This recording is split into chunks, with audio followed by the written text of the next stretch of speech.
Ekoturism atau ekowisata adalah suatu bentuk perjalanan wisata ke area alami yang dilakukan dengan tujuan mengkonservasi lingkungan dan melestarikan kehidupan, serta kesejahteraan penduduk setempat. Dengan adanya ekoturism ini, pariwisata diharapkan menjadi berkelanjutan. Ada 6 indikator yang harus dipenuhi agar suatu destinasi wisata bisa dikategorikan sebagai ekoturism. Pertama, nature-based. Mencakup semua pengalaman pariwisata yang berpusat pada lingkungan liar atau alami. Pada dasarnya, pulau merupakan tempat yang alami, tetapi sekarang di Pulau Tidung Besar, kebanyakan adalah rumah-rumah warga dan juga terdapat sekolah. Sehingga jika kita sedang di Pulau Tidung Besar, tidak terlalu banyak alam yang bisa kita lihat, kecuali jika kita ke pinggir pantai. Salah satu aktivitas wisata yang kita lakukan merupakan snorkeling di dekat Pulau Tidung, yaitu Pulau Payung.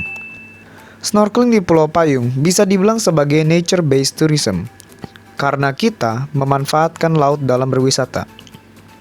Sayangnya, saat kita sedang snorkeling, kami menemukan beberapa sampah di sela terumbu karang. Walaupun tidak begitu banyak, namun ini menandakan bahwa air laut di sini masih tercemar. Begitupun saat kami di homestay. Homestay kami yang berada tepat di pinggir laut terlihat sangat indah.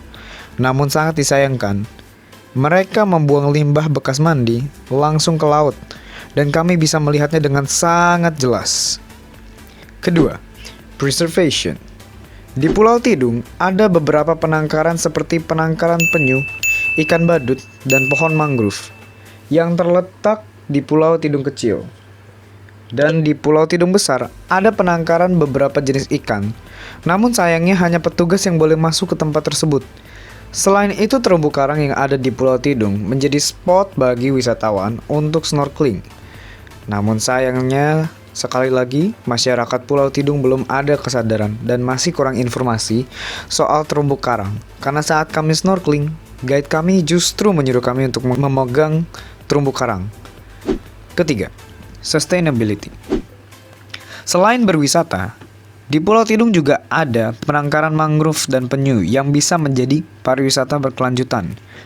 Karena dengan adanya penangkaran mangrove dan penyu, nantinya bisa menjadi daya tarik wisata tersendiri bagi Pulau Tidung.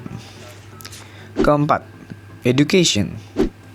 Edukasi yang ada di Pulau Tidung perlu ditingkatkan lagi karena kurangnya interaksi antara tour guide dengan wisatawan.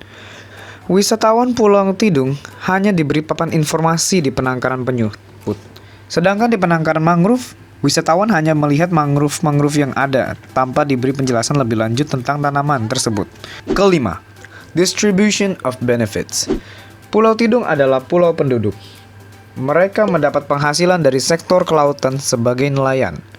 Namun semenjak adanya aktivitas wisata, mereka bisa meningkatkan pendapatan mereka.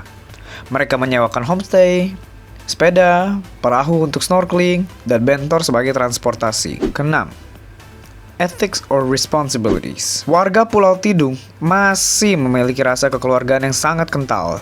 Dari hasil wawancara dengan guide kami yang dia sendiri adalah orang asli Pulau Tidung, ia bercerita bahwa sesama warga saling membantu dan saling menjaga satu sama lain.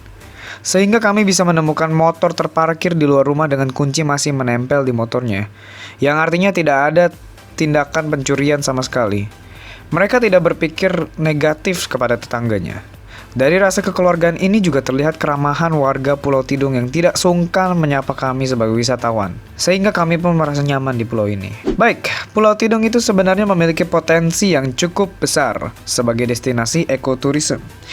Namun sayang, dilihat dari indikator yang ada di Pulau Tidung masih sangat kurang untuk dikatakan sebagai ekoturism. Menurut kami, perlu diadakan sosialisasi dan pembelajaran kepada masyarakat Pulau Tidung tentang ekoturism, agar masyarakat Pulau Tidung bisa memaksimalkan pendapatan mereka dari sisi pariwisata, sekaligus menjaga pulau mereka, agar anak dan cucu mereka dapat menikmati hasil dari pariwisata.